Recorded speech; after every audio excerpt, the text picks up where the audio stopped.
वारी संदर्भातली बातमी। उपमुख्यमंत्री देवेंद्र फडणवीसांनी पुण्यात संत ज्ञानेश्वर महाराज आणि संत तुकाराम महाराजांच्या पालखीचं दर्शन घेतलंय। तुकोबा आणि ज्ञानोबा माऊलींच्या पालख्यांचा मुक्काम सध्या पुण्यात आहे। यावेळी माऊलींच्या चरणी फडणवीस नतमस्तक झाल्याचं पाहायला मिळालं। त्यांनी आशीर्वाद घेतले।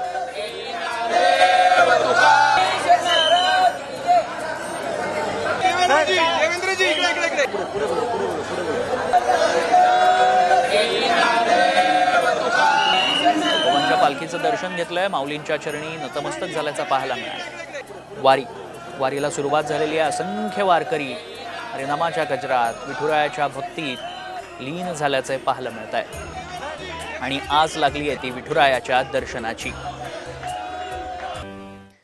वारी संदर्भातली बातमी। उपमुख्यमंत्री देवेंद्र फडणवीसांनी पुण्यात संत ज्ञानेश्वर महाराज आणि संत तुकाराम महाराजांच्या पालखीचं दर्शन घेतलंय। तुकोबा आणि ज्ञानोबा माऊलींच्या पालख्यांचा मुक्काम सध्या पुण्यात आहे। यावेळी माऊलींच्या चरणी फडणवीस नतमस्तक झाल्याचं पाहायला मिळालं। त्यांनी आशीर्वाद घेतले।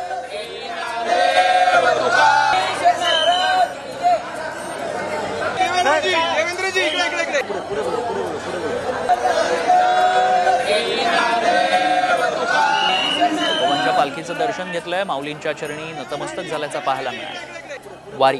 वारीला सुरुवात झालेली आहे। असंख्य वारकरी हरिनामाच्या गजरात विठुरायाच्या भक्तीत लीन झाल्याचे पाहायला मिळत आहे आणि आज लागली आहे ती विठुरायाच्या दर्शनाची।